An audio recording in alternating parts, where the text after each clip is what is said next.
안녕하십니까. 1월 30일 목요일 오후 3시를 막 넘기는 순간입니다.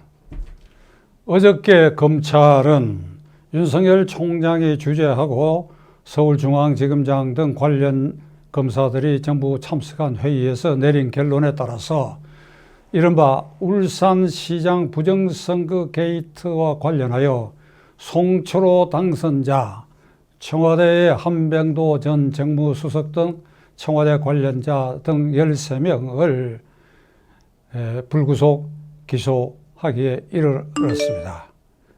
이번 이 검찰의 13명의 기소 조치는 울산시장 부정선거 게이트의 일련의 수사를 진행해 오는 과정에서의 중간 기착지에서 내린 결론입니다. 따라서 앞으로 종착지를 향해서 숨을 돌리고 난 다음에 이 수사 열차는 계속해서 전진해 갈 것입니다. 그 종착역에는 문재인 대통령이 있습니다.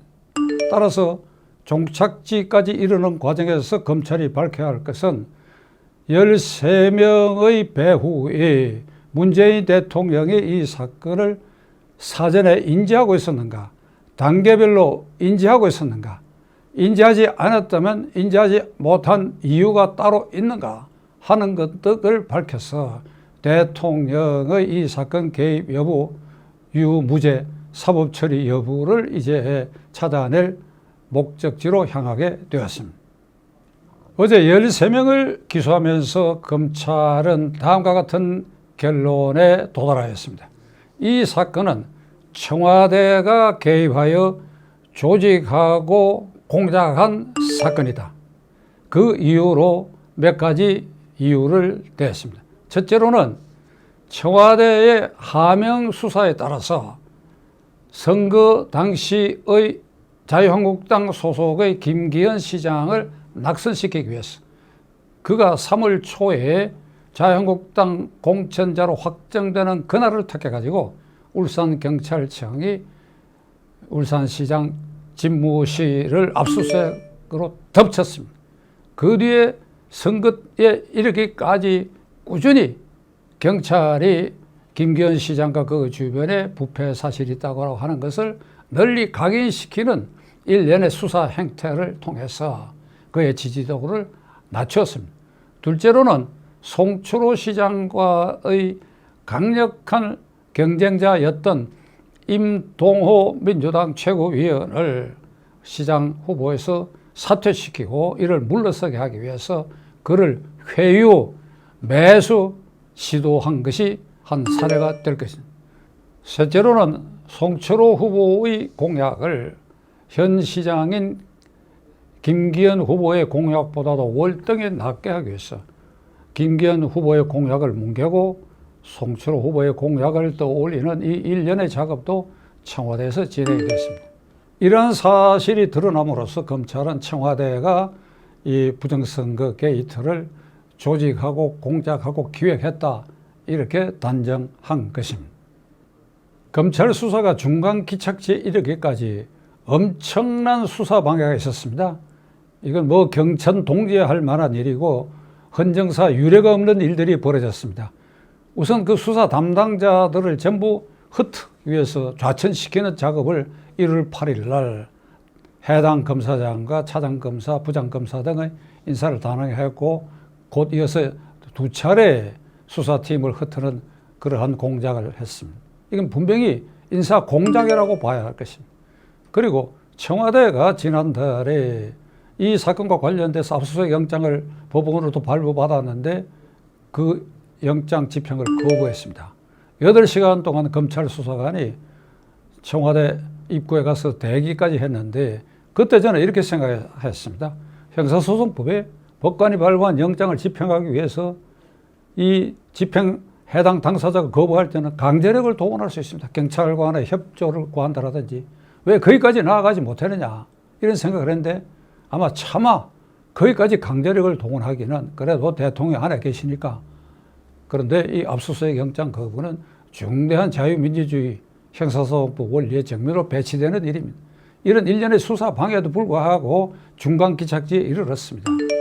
이제 남은 것은 문재인 대통령이 30년 직이요 사석에서 철호형이라고 부르는 그 송철호 씨가 지금까지 8번 국회의원 본선거 보궐선거에서 낙선한 일이 있어서 이제는 선거에서는 손을 완전히 떼려고 했는데 문재인 대통령 당선을 계기로 해가지고 마지막으로 철호형이 울산시장에 나가서 당선되는 것이 내 소망이다 라고 말한 것이 여러 군데서 그런 의사를 표명한 것이 청와대 내에서 널리 알려진 일이고 바깥에서도 이 사실 널리 알려진 것입니다. 따라서 검찰 수사에 있어서 그 단계마다 대통령이 어떻게 개입했는가, 어떻게 인지하고 있었는가, 개입과 인지 정도는 어떤 것인가, 정말 몰랐는가, 이제 이것이 남은 수사의 초점이 될 것이고 문재인 대통령은 아마 이러한 수사의 칼끝에서 벗어나기가 나는 어려우라고 생각합니다. 지금 이 시간에는 이 스튜디오 건너편에 있는 서울중앙지검에 임종석 전 비서실장이 출두해서 울산 선거 부정 게이트의 관여 여부에 대한 수사를 받고 있을 것입니다. 어제 그는 검찰 출석을 앞두고 SNS를 통해서 검찰이 수사를 하는 것이 아니라 정치를 하고 있다. 어떤 정치적 의도에 맞춰서 기획 수사를 하고 있다. 이를테면 생사랑 잡는 수사를 하고 있다. 이런 글을 남기고 오늘 출두해서 조사를 받고 있습니다. 글쎄, 검찰이 무슨 이유로 정치적 의도를 가지고 그리고 이 수사 진행 과정이 어떻게 해서 수사가 아니고 정치행위라고 보는 것인지 이제 검찰 수사에 의해서 이것이 밝혀질 것입니다. 시청자 여러분, 선거 부정행위, 부정선거는 자유민주주의를 침해하는 최악의 범죄고 자유민주주의의 반역행위가 되는 것입니다. 자유당 정권은 3.15 부정선거, 경찰과 행정권을 동원한 그 부정선거로 무너졌고 그 당사자 중에는 참혹한 종말을 고했고 많은 사람이 투옥되고 감옥살이를 했습니다. 이게 부정선거가 그 결과가 어떻다 하는 것을 우리는 교훈으로 삼아야 됩니다.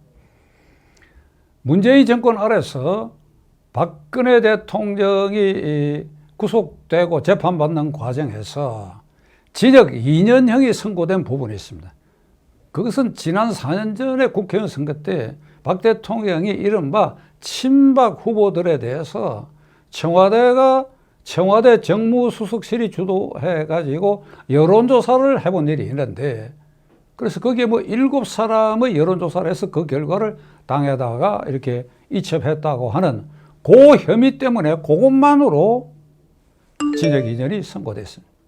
이것에 비해서 이번에 울산시장 부정선거 게이트에 만일 문재인 대통령이 그 과정에서 조금이라도 인지한 사실이 있다고 한다면 그 책임을 면할 수가 없고 그리고 박근혜 대통령에게 선고된 그 형량은 문제가 안 될 것만큼 아주 엄정한 사법처리 대상이 될 수밖에 없을 것입니다. 지금 3시 30분을 넘기는 순간입니다. 이 순간까지 제가 조금 전에 뉴스를 체크해 봤습니다만은 문재인 대통령은 이 문제에 대해서 지금 아무 말이 없습니다. 청와대가 쑥대밭이 됐지 않습니까? 그런데도 대통령은 침묵하고 있습니다. 24시간이 지났는데도 침묵하고 있습니다. 그 침묵의 의미가 뭡니까?